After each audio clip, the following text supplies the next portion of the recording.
Сонирмилах цаг толиулж байна. Дараах зохиолыг танд албан ёсны эрхтэйгээр хүргэж байна. Та subscribe дарж нэгдээд цаг алдалгүй зохиолон сонсороо. Оюуны өмчиг дээдж буй танд баярлалаа. Зохиолч Дарсүрэн онцгой эрх 62 дугаар хэсэг. Тэр өглөө цас орлоо. Симото агарын байдлыг ажиглаад өөр шөнөөр 200 гаруй морин цэрэг 150 явган цэрэгийн бүрэлдэхүүнтэй хөдөлж Номон хаан бүр довоонд хүрлээ. Чингээд 5 цэрэгийн толгойн сэргийлэхэд гаргаад хил давуулав. Хилийн харуулгын өчигдөр шөнө цасан оромжондоо хонсон болохоор тэдний хувцс цан хүүрэгт цохиулж цав цагаан болсон тул толгойн сэргийлхийн хилийн цэргүүдийг анзааралгүй дэрэгдүүр нь өнгөрч орхижээ. Тэд хэлээр эсэн мэнд гарлаа гэж бодож явтал өөдөөс нь ширүүн гал нээжээ. Тэднээс үлдсэн ганц бараг цэрэг ирж байдлыг Симотод илтгэлээ.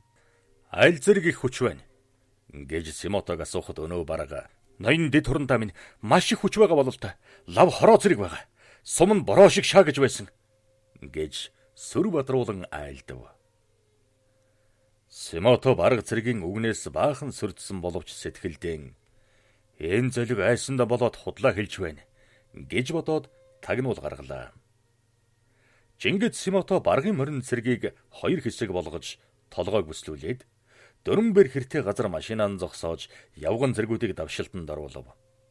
Давшиж байгаа цэргүүдийн араас Симото дурандаж зогсохдоо төрөөчийн цэрэг манхны оройд ойртлоо шүү. Ашгүй энд хилийн цэргүүд байхгүй байжээ. Түүнээс өдийд гал нэх болсон гэж бодтол гэнэт пулеметтай чигнэж Япон цэргүүд сандралд орж эмх замбраагаан алдав. Энэ бүхнийг харж байсан Симото үйлсгүй залгинуудыг хараач ухарч байна гэж хараал зөвхөл тавиад баргын морин цэрэгт дайрах дохио өглөө. Симото энэ манхны цаа талд газрын зургийн мэрэгжилтэнгүүдэн гарах ёстой учраас ингэхээс өөр зам байсангүй. Гэтэл гинэд хүчтэй дэлбэрэх чимээ агаард хадаж мордын янцгаах чимээ голон тосрон ам тавьж байгаа цэргийн муухай зэвүүн хашгиралд Симотогийн чихний өрдөн бөөн цас агаард цацагдан цагаан талд Япон бараг цэргийн хүүр хар тарлантан. Симото цэргүүдийн зүг дурандаж энэ их буугаар галлаж байна уу да гэж бодтол бүслэлтийн хомж байсан морин цэрэг тал тийшээ бутарч дэлбэрэлтийн чимнээс үргэсэн мордынхон амыг дийлээгүй бараг цэргүүд толгой хандсан зүг рүүгэн зүгтааж байлаа. Симото хилийн харуулын цэргүүд их буугүй болохыг мэдээд үхээр юм баргуудыг хараач. Өнөө винтовын бомб гэдгээс хайж ухаан алдчих шахаж байгааг нь гэж цухалдан хэлээд өөрөөсөн холгүй хонхортойгоо хуйгт руу очиж одоохон очиж өөрийнхөө өгсөн цэргүүдийн хүүрийг олж ир. Монголын хилийн дотор Япон хүний өгтөл байж болохгүй гэж чандлан тушаалаа. Хуйгт алгуурхан хөдөлж цасан дарагдсан манхны бэлээр явж өгсөн Япон цэргүүдийн хүүрийг цуглуулсаар нэгэн гангархуу судагт тулаад буцлаа. Үнэн дээр тэр судгийн цаана гарсан бол хэсэг гранат боож барьсан хилийн цэрэгтэй учрах байжээ. Хуйгтын жолооч ойр хавайсан Япон цэргийн хүүрийг төвж хуйгтаан дүүргээд эргэхэд Симото машиндан суугаад Номон хаан бүрд хэмээх 2 жижиг овооны зүг хурдалж хилээс гарлаа. Симото авдар суурин дэрхэд баргын морин цэргээс ганц ч хүн буцаж ирээгүй мэдээд тэд орхосныг ойлгов. Тэгэд баргын морин цэргийн дарга хошуучийг дуудан ирүүлж баахан загнаад наадха 500 банзад гэж тушаалаа. Японы армийн дарга нар өвөр Монголд хэрэгэлдэг эрүүл шүүлтийг байлдааны цагийн хуулийн дагуу хэрэгэлдэг төдийгүй ноцтой хэрэг үйлдсэн хүмүүсийг дорн бууддаг байлаа. Айна усуусан. Би энэ бүхнийг бодоод өөрийгөө буруугүй гэж үзэж байна. Энэ ажиллагааг Тозуя санаачилж Уэда дэмжсэн болохоор учиртай. Ер нь байр зүүн материал цуглуулна гэдэг тийм жамархай ажил биш ээ гэдгийг Токиогийнхан ойлгосон.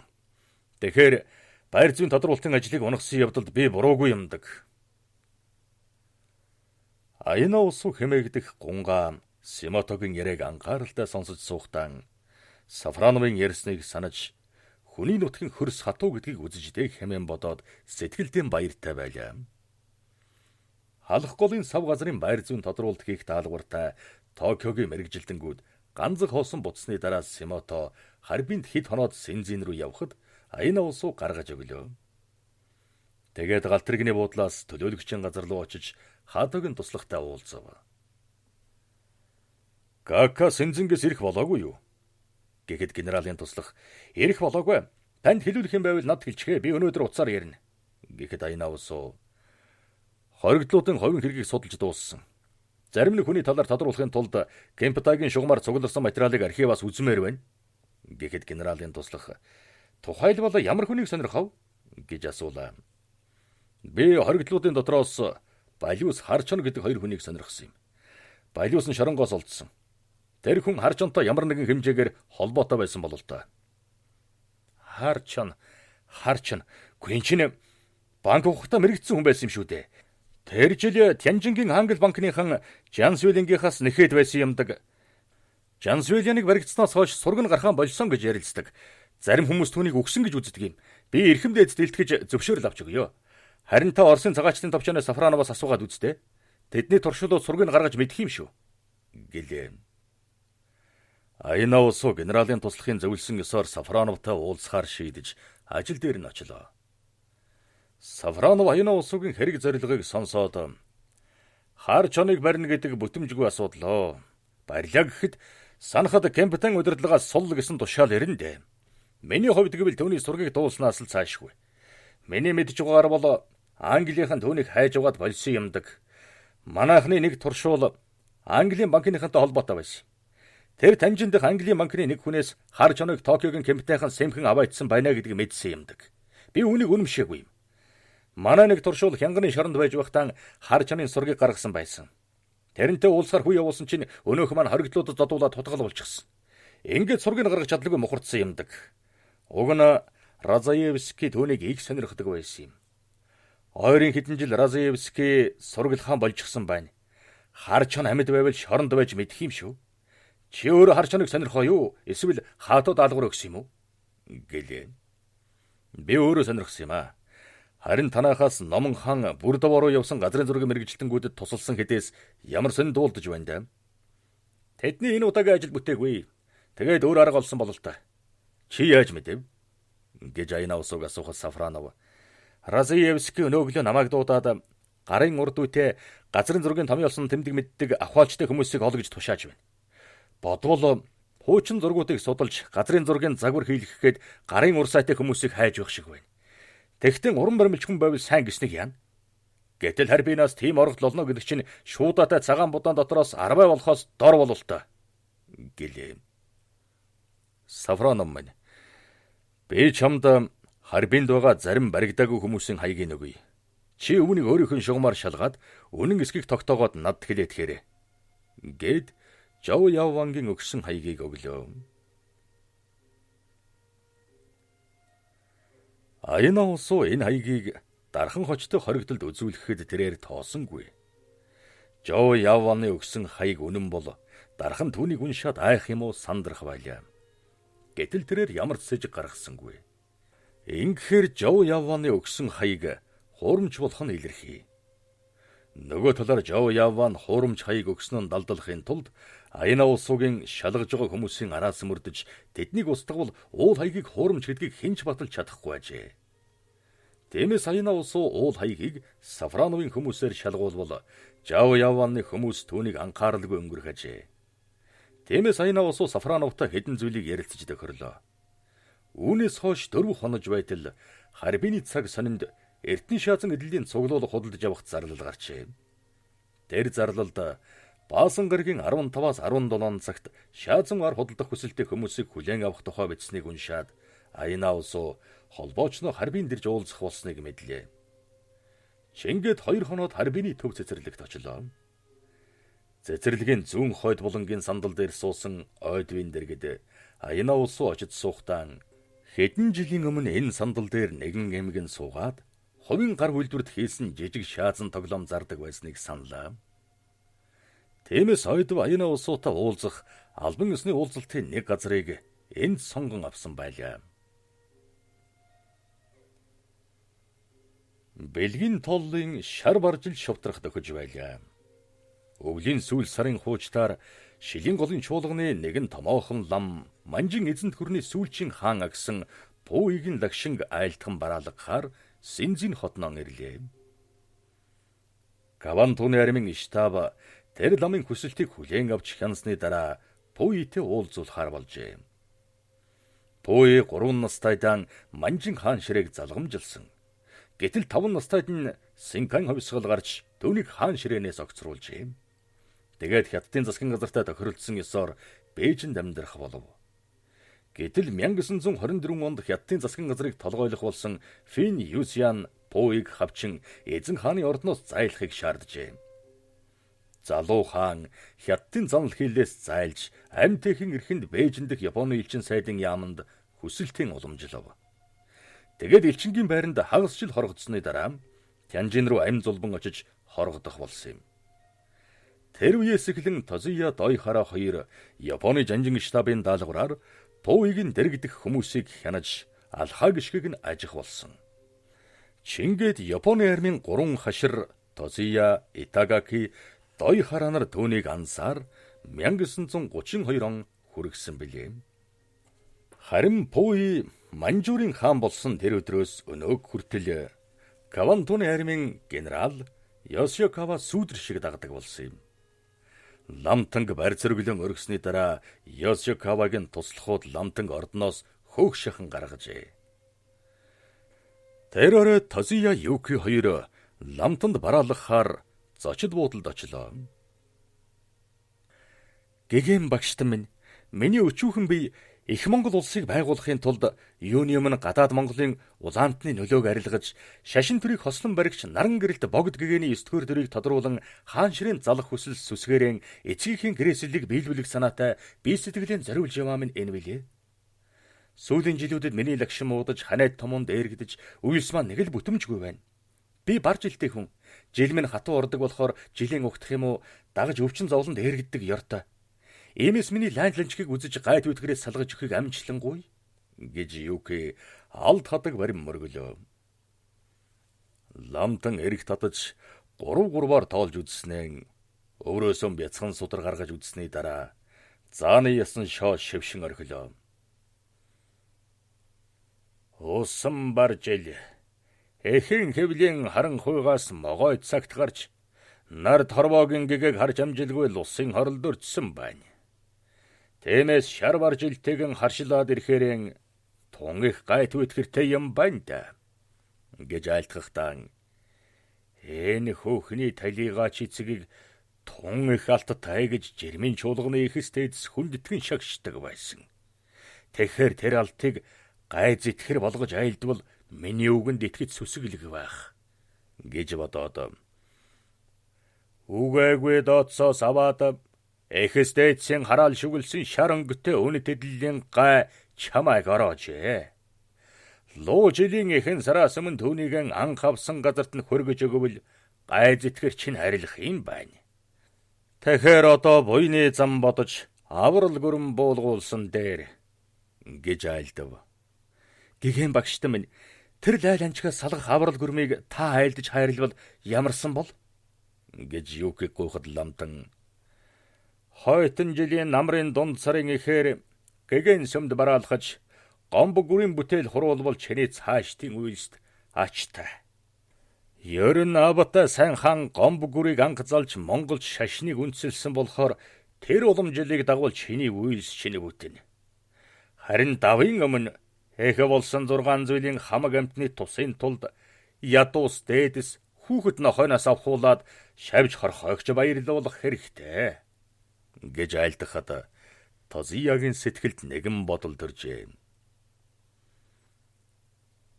Тозия халах гол хайлиастаар барга айл оруулах замаар байр зүйн судалгаа хийх гээд хамаг ажлыг унагсан. Тэгээд энэ хариуцлагаас мултрахын тулд шилийн худгийн овооноос хул дуул хүртэлх газар нутгийн байр зүйн судалгаа хийхдээ хэлийн мөргөлдөөнийг ашиглах арга сэдэд Симотогоор удирдуулсан бөгөөд Монголын хил рүү 25 удаа халдлага хийгээд ямар ч амжилт олсонгүй. Ингэж үр дүнгүй болсон ажиллагааны хариуцлагаас Симотог мултлахын тулд бараг цэргийн урвалд аймхай хулчгарт тулгуурласан Тозия армийнхны амыг аятайхан тагласан билээ. Гэсэн ч Жанжин штабын төлөөлөгч нар хил дээр очиж үзэх хийгээд Номон хан Цикена төлөвлөгөөг хэлцэх асуудлаар удахгүй Синцэн дээрх ажээ. Урдчилсан төлөвлөгөөгөөр бол тэд 2 дугаар сарын 21-нд дээрх бөгөөд 2 хоног нууц төлөвлөгөөг хэлцэх ёстой байлаа. Гэтэл бэлгийн улирлын тооллоор бол 2 дугаар сарын 25-нд бар жилийн хаврын тэргүүн сарын шөнийн 1 ажээ. Монголын цагаан сараар Тозия Жанжин штабын төлөөлөгч нарыг дайлж гарын цайлга бол түүний талаар Жанжин штаб дэлтгэх илтгэлийг зөөлрүүлэх талтай. Чингис чадвал Симотог цагаатгах далим гаргаж хэлийн чандад хийсэн ажиллагаанд холбогдох алдаа доголдлыг Жанжин штабын удирдлагад танилцуулахгүй өнгөрч болох болоо. Иймээс Тозия ламын хэлсэн ёсоор эхэстэйдэс ядуусыг баярлуулах дайллаг хэлэхийн тулд Юкийг ятгаж зөвшөөрүүлэх хэрэгтэй аж. Тозия өөрийнхөө энэ бодолд хүрэхийн тулд нэгэн үдэш сурсан заншилаараа Юкигийн өрөөнд орлоо. Юкич Тозиягийн санаа гадралдаг болохоор түүний үгийг сонсохоор шийдэн дуугүй суун.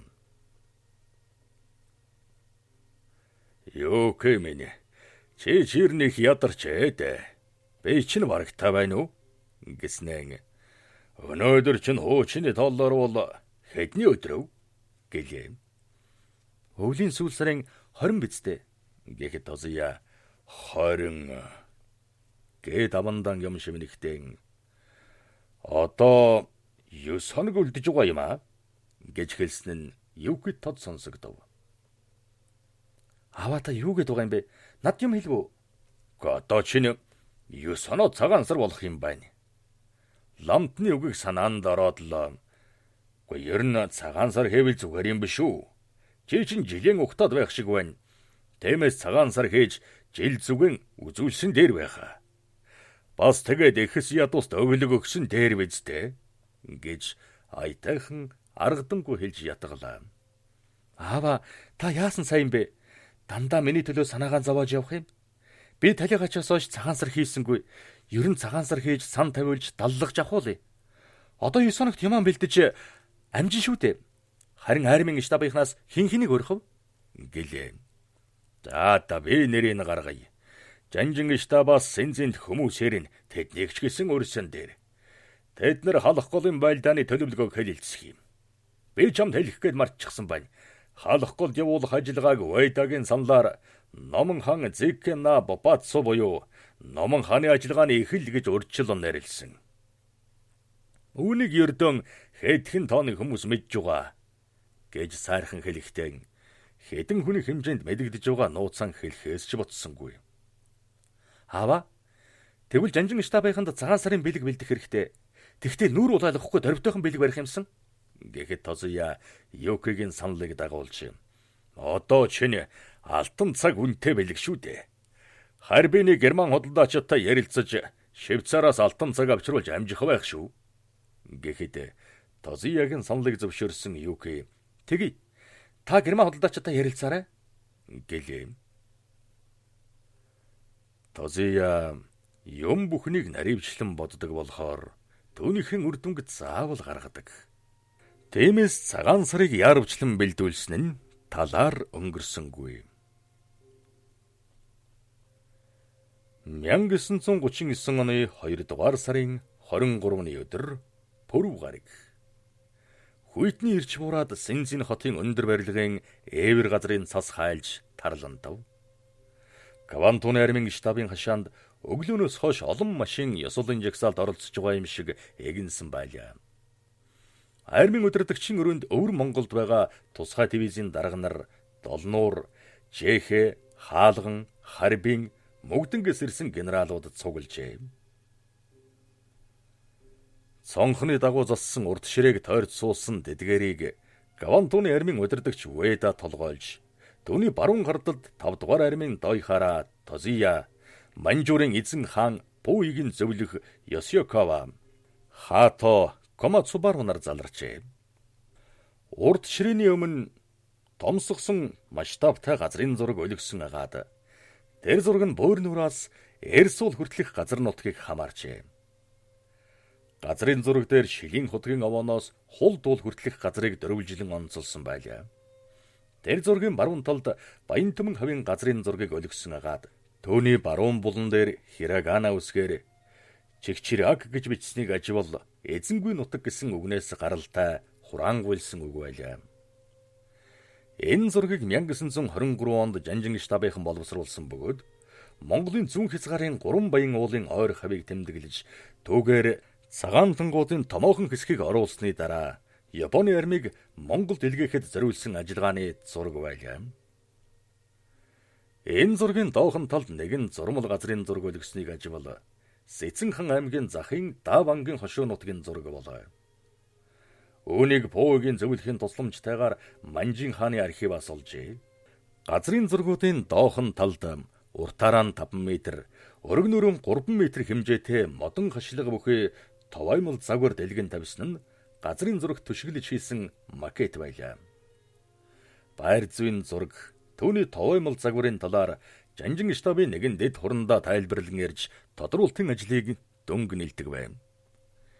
Эрхэм дээдсэ газрын зургийн байр зүйн тодруулалтыг хийхдээ газар дээр явуулсан хэсгийн материал 1923 онд боловсруулсан 3 баян гэдэг төлөвлөгөөний зураг, Манжин хааны архиваас авсан Давангийн газрын зурмал зураг, 1932 онд Шанхайд хэвлсэн Хуа Цюни гэдэг хүний хятадын хэлгэдэг сурвалжуудыг ашигласан юм. Бидний судалгаанаас үзвэл Шилийн овооны баруун талаас Хулдуул хүртэлх газар нутгийг армийн ажиллагаанд хамгийн тохиромжтой гэж үзэж байна. Энэ нутгийг захын Давангийн зураг тэмдэглэхдээ Шилийн хотгийн овоог 19-р овоо гэж тэмдэглэсэн бөгөөд 20-р овоо нь Номон хаан Бүрд гэдэг овоо, 21-р нь Хулдуулын овоо, 22-р нь Эрсуулын овоо болно. Энэ зурагт одоогийн хайлааст голыг хулстай гол гэж тэмдэглэжээ. Вайда дэд хорондагийн яриаг сонсож сууснаа чи юуса Монголын хөлийн овоо гэж үзэж байгаа бол энэ чинь бидэнд хэрэггүй зүйл. Бид чинь энэ газар оронг баргын нутаг гэж батлах ёстой шүү дээ гэж анхаар болов. Кака энэ зургийг Бадарул тэрэн 33 дугаар онд хийсэн болохоор бид газар нутгийн нэрийг ашигласан юм л да. Бидэнд армийн ажиллагаанд онц хэрэгцээтэй өндөрлгүүдийн нэрийг газар дээр нь тодруулах боломж байгаагүй гэж тайлбарлав. Дэд хурандаа яриаган буруу ихэлснээ мэдээд илүү дутуу юм бурхан болий гэж бодоод хайлааст халах голын хавийн газрыг Шанхан зураг дээр тулгуурлан тайлбарлахыг чухалчлав. Халах гол бол манай армийн ажиллагаанд ашигтай усан хаалт болох нь дамжиггүй. Ялангуяа энэ хэсгэрийн 50-аас 130 м өргөн, зарим газар нь 3 м гүн, гарамгүй ширүүн урсгалтай. Голын эр бол ихээхэн хайрахтай. Голын хөндөй дагуу намаг шавар ихтэй. Хамар даваанаас баян цагааны нуруу хүртэл огцом өндөр гангатай болохоор тактикийн хувьд манай талд ашигтай. Голын наад тал тухайлбал хил талын өндөрлгүүдээс баян цагааны нуруу хүртэлх газрууд ил харагддаг төдийгүй эдгээр өндөрлгүүдийн хооронд гүн хонхор хотхор ихтэй учраас манай танк хуягт машин техникүүдийн хөдөлгөөнийг улааны талаас халахал чадна. Халах гол цутгаж байгаа хайлаастын гол Монголын цэргийн хүчийг хоёр хэсэгт хувааж хүчний байрлалыг эвгүй байдалд оруулж чадах тул байлдааны ажиллагаанд манай талыг тохиромжтой нөхцлөөр хангаж байгаа хэрэг. Голын тахиралцсан дохой хотхор гүдэр газрууд нь манай армийн хүчийг байрлуулахад тун тохиромжтой. Бидний сонгож авсан энэ хэсэг бол армийн хүчийг шилжүүлэх, зэвсэг техникийн тээвэрт онцгой ач холбогдолтой гэж үзэж байна. Нэгд бид энэ газрыг армийн ажиллагаанд сонгож авсан явдал бол юуны өмнө хайлаарын төмөр замд түшиглэв. Хайлаараас Жанжин сүм хүртэлх дардан замтай төдийгүй хан ширийг хүртэл төмөр замтай юм. Иймээс армийн хүчийг товлсон газар шилжүүлэх зам харилцааны талаар бүрэн хангамжтай гэж үзэж болно. Ялангуяа хайлаараас Ганжуур хүртэлх 150 км төмөр замыг юм уу? Эсвэл хан ширээс Жанжин сүм хүртэл 100 орчим км төмөр замыг хоригдлын хүчээр хавраас эхэлж тавиулах юм бол зам харилцааны асуудлыг бүрэн төгс шийдэнэ. Хоёрт Монголын тал энэ чиглэл төмөр замгүй. Ард талаас 800 орчим км алслагдсан учраас ард талын хангамжийн хувьд барь залдах нь эргэлзээгүй гэж дэд хурандаа халах голын хавь газар явуулах, байлдааны ажиллагаанд ашиглах байр зүйн зураг, армийн цэрэг зэвсгийн товмол загвар, сургууль хийлгэх ач холбогдлын талаар дэлгэрэнгүй ярьлаа. 62 дугаар хэсэг төгсөв.